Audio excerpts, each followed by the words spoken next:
Welcome back to Rides and Drives Team Radio. I am Kaz. I am here with my father, Harvey, and we have just watched qualifiers and a highline practice for the Borchetta Bourbon Music City Grand Prix, which is happening tomorrow. It is happening right after the World Cup. So if you're tuning into Fox to watch the World Cup, stay tuned for one of the most entertaining places to watch an IndyCar race. Now, I know people don't love short ovals in general, right? Because they think it's boring. You just turn left and turn left and turn left, right? But this track and this race produces so much wheel to wheel racing that just tune in and watch it. Watch the first 50 laps. And if you're not enthralled by then, okay, you can move on. Yeah, IndyCar might just not be for you if that's the case. I love short ovals because as you said, you're going to get the most wheel to wheel action. You've got, a 1 mile track that all of these cars are running around. Ultimately, nobody can really build a giant massive gap, so everybody stays clumped together to an extent and you get all of these opportunities for wheel to wheel action. And then you get to Nashville, which is still a short oval, Yeah. but it's a super speedway.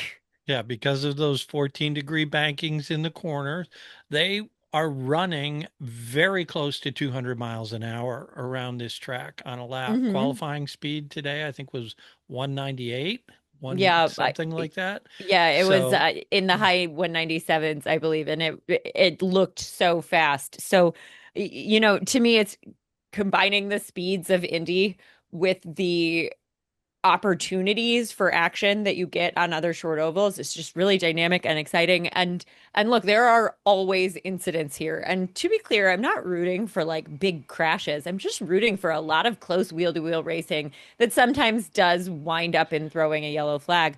Um, I last year this race 20% of it, give or take. I'm not going to do the exact math. I'm not a right. mathematician. But about 20% of the race was run under caution. Yeah, Um 46 out of 225 laps were under and caution. and look, when I think about the race, I don't I knew there were many cautions, but I don't think I felt like it was too much caution. Like there No. were so many amazing moments that I Yeah, forgot about how much we ran in a parade. here's the stats from that race. And I don't expect this to be any different this year, just Hmm. more because we have more racing. Because it's longer. There were 284 on track passes in the 225 laps last year. 130 of those passes were among top 10 cars. There were 20 lead changes Yep. during the course of that race. So, we're going to see that and we're going to see it again and again and again on this race. So, I just think this is going to be a super entertaining race. I think because of the follow of the World Cup, I think this is going to be a great opportunity for IndyCar to show some of its most entertaining racing to a whole world of potential fans. I completely agree. I want to applaud whoever at IndyCar was putting together the schedule, realizing that we would have a World Cup final lead in to a night race and thought, let's put Nashville there. I think this is the right choice. It's Yeah, not just that it's a really entertaining race, although it is, but it's the kind of racing that you can only find in IndyCar. I right. think that this is a really unique race and it's I and it's something special to look forward to. I think if let's say we've got Formula One fans from Europe and NASCAR fans from the from the yeah, US. Got NASCAR fans NASCAR fans all from Atlanta. all tuning in. Yeah, from Atlanta, sure. All tuning in to watch the World Cup, sticking around for this race and thinking like, yeah, this okay, now I know a little bit what IndyCar is about. I think this Right. is the right race to do that. Yeah, I bet you there was an argument at IndyCar headquarters when these stars were going to align that it was either this race or Laguna Seca, a Yeah, sure. classic road course. Yeah, Because sure. they could say, oh, well, we want to get more global fans. So, Give the them something kind of Europeans, let's familiar. give Yeah. them something familiar. But it was actually super interesting. Your mom was Mm. watching practice with me, What? and she said, what's the difference between IndyCar and Formula One? Okay. And so we had this conversation about the difference in the cars and the difference in the all this stuff and different types of tracks. And she said, and one of her first comments was, so Indy is a driver's series then, huh? And it's Yes. like, yes, she Mom, got it right away. look at So that. I'm so proud of her. yeah. So anyway, I just think and that's the opportunity that people are going to get when they come and watch this series. And I hope Fox understands in the broadcast that they're going to have a lot of non-IndyCar fans tuning in for the first part of this race and the opportunity to bring them in and talk about things like the difference between the Dallara chassis and maybe what you see in F1 and the Sure. difference in why they run ovals and what an oval setup is like versus a road course car. I also think it's going to be equally important for them to highlight stories in the broadcast. You know, Hmm. we've got a lot of interesting things happening in terms of the context of the championship and the season and just personal individual stories and struggles. You know, Marcus Armstrong looking for that win, having it ripped away from him at Road America. David Right. Malukas looking for that first win, having it ripped away from him at Indianapolis. Um, I trust the guys in the booth actually to do this part of it very well. Right. I think they tend to do a great job contextualizing storylines. So I'm looking forward to hearing how they convey that information because it's you're right. Understanding the differences between the racing that you are used to and what we're watching here is super important, but a lot of fans of other racing series are fans of drivers because they like who they are. So Right. super And important for them to yes, put that front and center, I think. I get that. I think you start by talking about some of the technical differences, and then you dive into the stories as the race develops, and you start to see more drivers. I think Hmm. if I were producing the show, that's Yep. kind of how I would approach it. Um, is so people have a baseline understanding of the technical aspects of this series, and then start to weave in those stories because, like you said, there are some great ones. I mean, we've got drivers fighting for their lives now in these last Yeah. seven races, and there are a lot of seats up for grabs. So But also a lot of drivers trying to grab seats. yeah. We know that at least when the Indy Next winner gets a ride, we know that we'll be saying goodbye to one Mhm. of our drivers at the very least before the end of this season. Right, right. I, Well, speaking charters, of, hang on, maybe not charter cars. Keep forgetting about those charter well, cars. yeah, but at the same time, it was interesting. There was a they did a little bit of a silly season discussion on the last practice, and I know you didn't get to watch all of it, but if you didn't see that part of it, one of the things that looks like it's going to happen next year is that Dreyer Reinbold is going to come in for the full season. And if they do, they Oh, may take one of the RLL cars. okay. So they might buy the charter, one charter from RLL. Why wouldn't they buy the charters from Prema, who's not using Um, them? Prema never had charters. They were not a chartered team. I discovered this after we did our podcast a while ago, and we talked about the Prema charters, and someone pointed out to me in a YouTube comment that Prema never had charters, and I researched it, and yes, he was right. Wow. Prema never had charters. So they had a Huh. team, they had cars running, and you can run non-chartered cars, right? Yeah, I know you can. I was surprised that they Yeah, ran them for a full exactly. season. All right, Which cool. which may Thank be you. what, Thank yeah. you, internet stranger. I love learning. So, um Yeah, so Dreyer Reinbold may be in with a one car team, or maybe who knows how it's all going to work out. But Interesting. so, that could throw some differences into the season as well next year. All kinds of stuff going on. This is very, Yeah, very but fun. But but first that's among the things next going year. on is the race.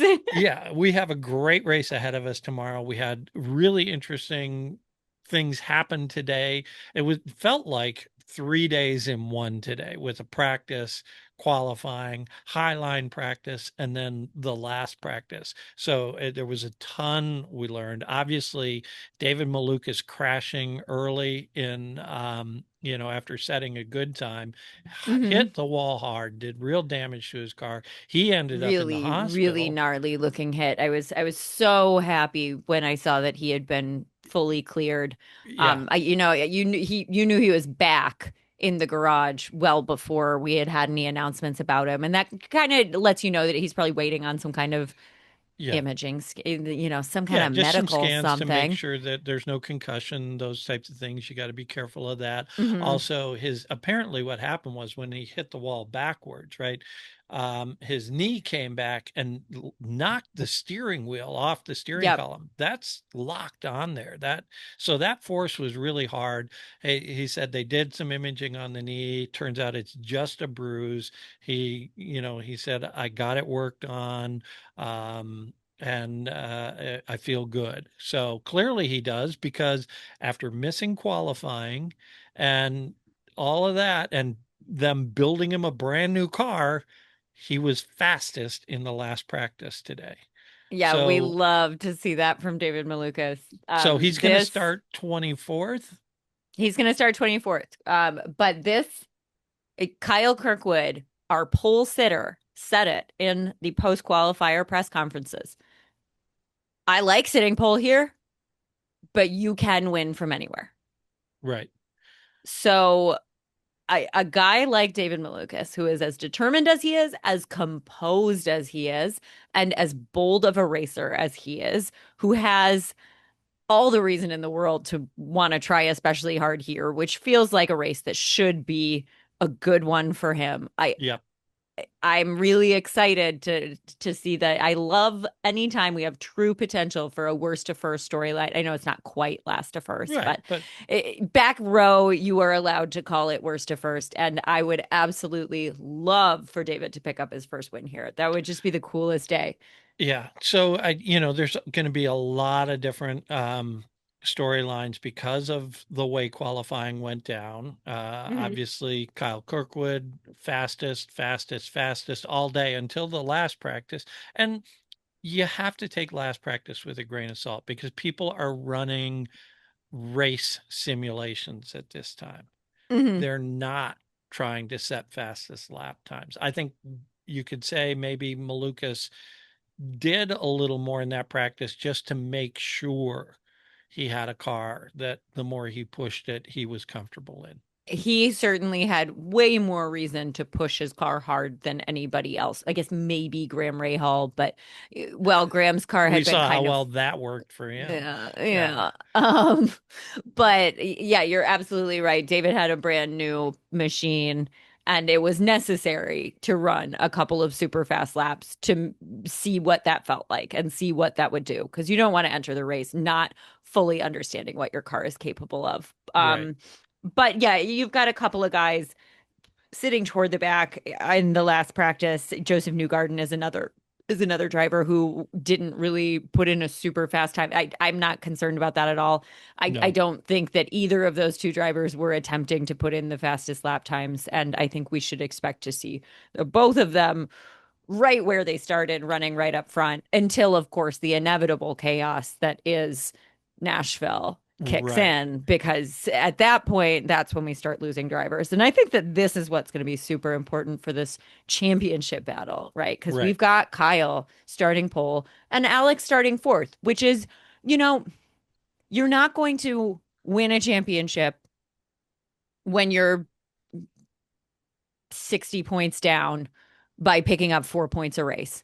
But you pick up 20 points a race. Right. Maybe Alex has a bad one here or there. Alex having a bad race is almost always going to be caused by chaos.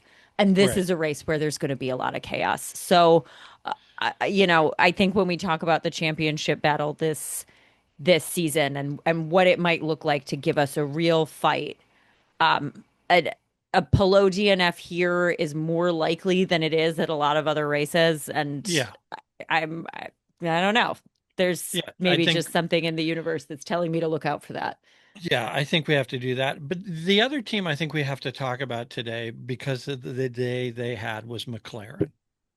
Yeah, Um, terrible day for McLaren. this is Pato was P1 in qualifying last year in this race. Ran very He quickly. looked so good.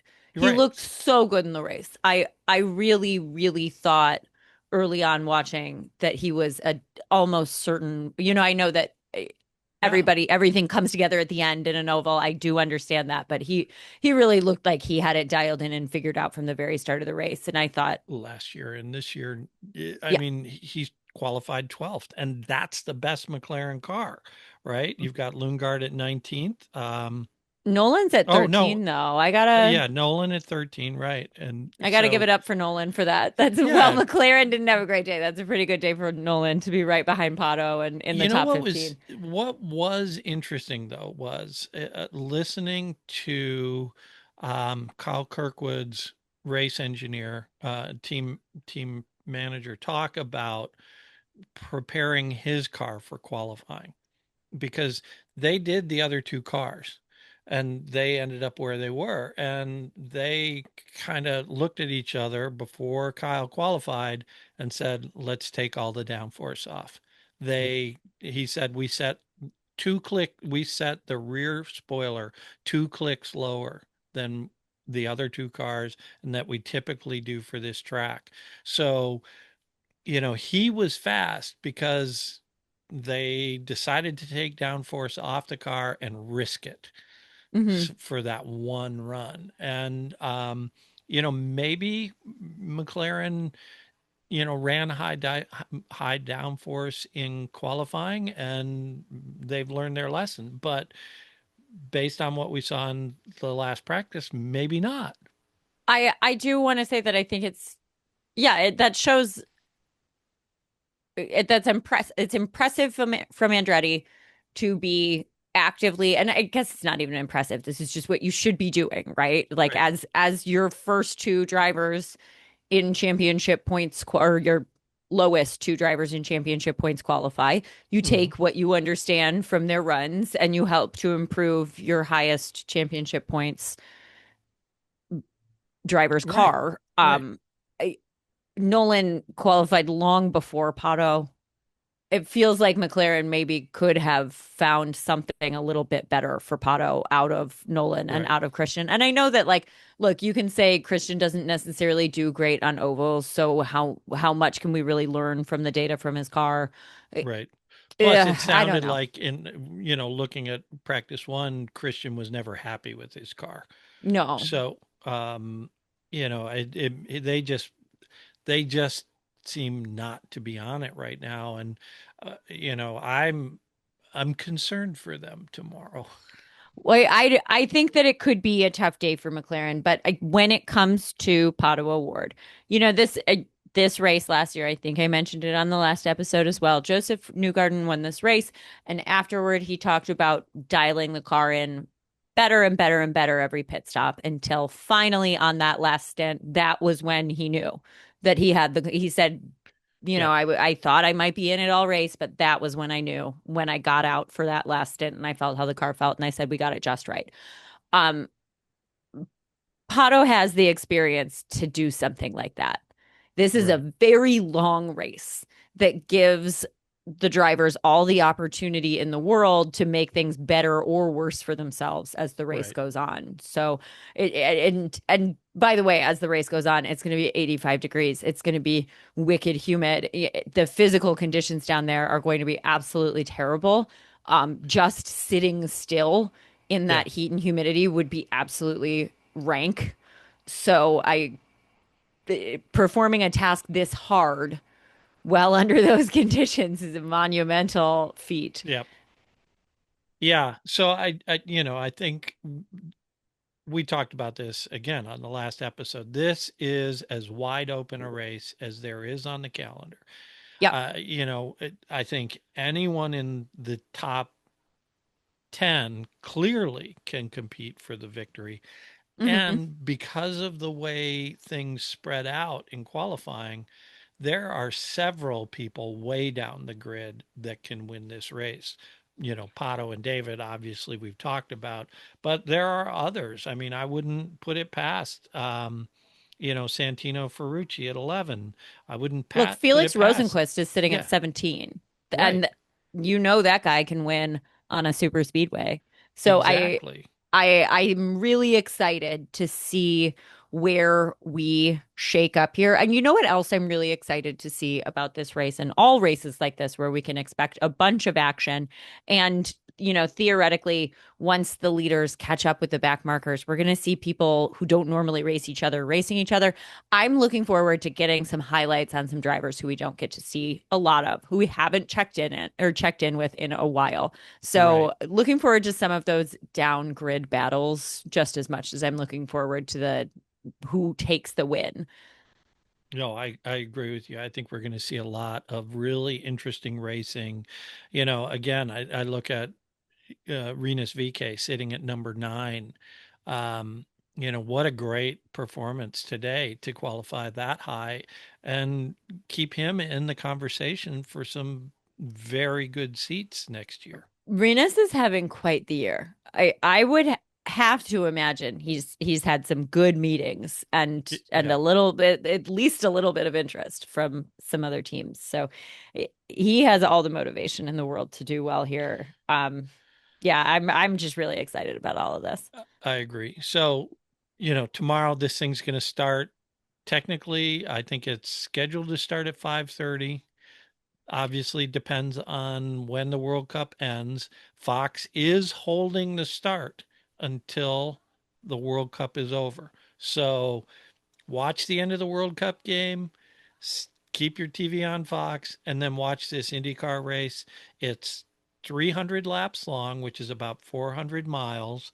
And at what, 30 seconds a lap, not even, Yeah. less than that, right? We'll be done in a couple of hours. So it's a great and entertaining race. I really encourage people to tune in for this one. Look, I am no soccer fan, but I am tuning into the World Cup final tomorrow night because it makes my husband happy and I want to give it a try, right? Like I'm a curious woman. I challenge all of you non-racing fans who plan to watch the World Cup. Stick around for the IndyCar race. I really do think we can make a believer out of you. This is a particularly great race to be your intro to IndyCar. But we're not quite done because we have a little game to play. Yes, we do. It's our victory lane game, which both of us are just killing this year. So Yeah. So let's get started with our picks for P3, P2, and P1. And I guess I get Yep. to go first, don't I? Start with the podium. It is your week to go first. Just so you know, I've decided that this week I'm going to be as chaotic as the track. All right. Let me pick first. P3, Kyle Kirkwood. Okay. I just think he's going to run a solid race and be up front, but I don't think he's going to win on an oval. All right. P3, Hmm. chaos mode. Santino Ferrucci. Oh, I love it because I Why love not? Santino. Santino could do it just as well as anybody else. Santino is fully capable of putting in a great performance on a course like this. And he has, like, I think he's due. I think we're due for a great Santino race. Why not Yep. this one? I I think you're fine. I agree. Hmm. P2. P2. This is a tough one. Yeah, I agree. I'm going to go Joseph. P2. Okay. I could put him P1 just as easily, but I'm going to stick him at P2. Okay, I'm gonna go Scott Dixon. Wow. Talk Look, about total chaos. this race is gonna get weird. We know that. Yeah, I Scott mean he's Dixon, starting fifth, so he's starting very, his problem most of the season has been that he's not been qualifying well. He moves right. up properly and holds his position where he is. He just doesn't necessarily have the start that he needs to be a contender for the podium. But also there are many things that nobody has seen before or that we haven't seen a lot this race. This is the longest race we've ever had here. This is the fourth race in IndyCar history with alternate tires on an oval. I Yeah, experience here could factor in. Scott's seen experience more than everybody else. and fitness, and we And know fitness, he's and one of the everybody talks fittest about how fit drivers. he is. Yeah.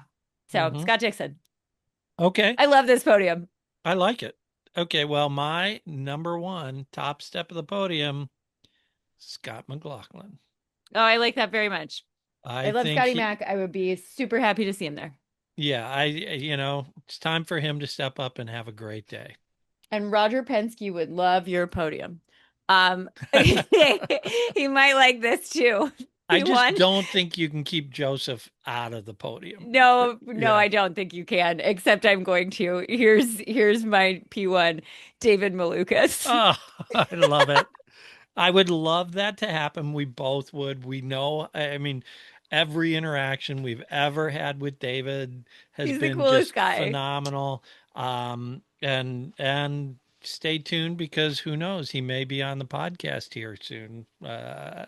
We've heard from some people that say he might want to join us. So Yeah, well, we'll see. But yeah, hopefully we'll be able to talk to him about a race win here at Nashville because yes, I love this storyline and I love the pure chaos of this podium. I'm sticking with it. I said just I last race, I was like, I'm going to start picking normal good stuff so that I'm yeah. not so embarrassed by the results. Now I'm just embracing it. Well, I'm gonna piggyback on you then and take Hmm. David for biggest mover. So Fantastic. If you get 1 point for that, I get two. yeah. Well, I could have him biggest. If he wins, yeah, I know. I'm I saying if he mean, wins the race. yeah, yeah. Um, all right. Frankly, even if he makes it into podium position, I balance out that point. So that's pretty good. Yes. Um, biggest mover for me. I'm just gonna this is actually just a smart normal pick. I'm gonna choose Felix Rosenqvist. Starting back at Okay. 17. He's gonna move up a 17th. Yep. bunch. No reason he doesn't finish close to the top five. I yeah, I agree with you. The only thing that could happen is mid-pack Chaos. chaos early in the race that Chaos could take everywhere. him out, right? So I think that's a potential. Now we go to biggest bust. Yeah, who's your biggest bust? Wow. It's tough, right? It is tough, but I think it's going to be one of the ECR cars, Okay. and I'm going to take Alex Rossi.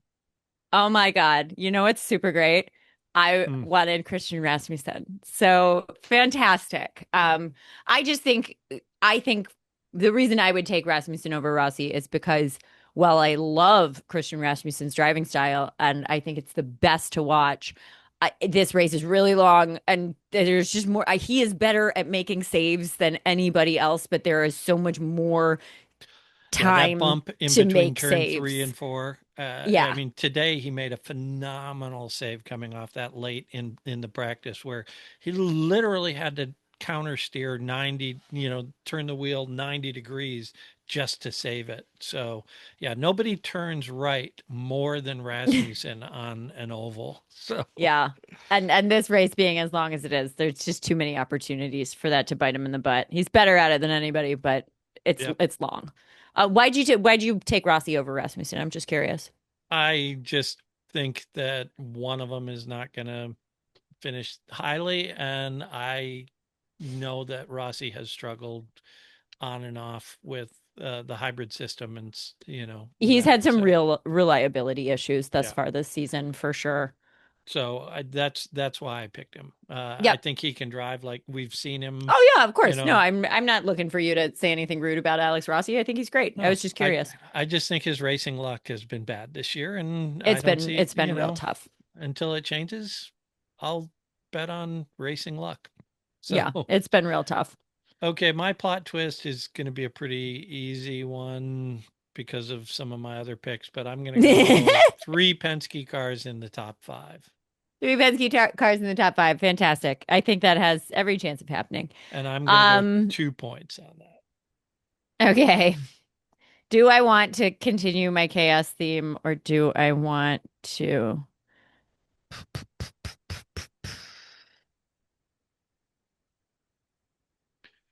Mick Schumacher will be the highest finishing rookie and he will be inside the top 15. Ooh, Chaos. number one rook. Okay, I've got it written down. And I'm just gonna look, I'm just gonna do one. Just 1 point. I'm Okay, just gonna gamble one on that one. I don't I'll let know. you. Okay. I had a really normal one ready to go that I think is like theoretically possible that I would have gambled more points on. And then as I've been doing my like crazy podium, I was like, you know Yeah. what? No, you can't do a normal plot twist with the world's craziest podium. I would like to see Mick have a great result here. That would I be would love to good see for it. him. It would be good for the series. Yeah. And there So, are theoretically, a lot of international eyes might be watching right. because Yeah. Well, we know Germans that, love I the mean, World Cup. Sky plays IndyCar. Yeah, So it'll be on after the World yeah. Cup in the UK and, Germany, everywhere else. So let's bring the international audience in. Yeah, So, let Mick get a good result in front of an audience that is already ready to love him. yep. So again, to everyone out there, if you haven't watched an IndyCar oval race, watch this IndyCar oval race. You Hmm. won't be disappointed. If you are, email me and I won't do anything for you. So, Yeah, if you don't, then maybe we just don't have this in common, and that's yeah, fine too. that's fine. Not everyone has to love everything I like, even though I'm right most of the time. So, All right. Well, on that very charming note, uh, for all of us at Rides and Drives Team Radio, he is Harvey. I am Kaz. You can find us on social media, Harvey_drives or Fast Car Kaz. We together are Rides and Drives Team Radio, and you can find that all over the place. Until tomorrow, we are out. all right. So drive safe, everybody. See you after the World Cup.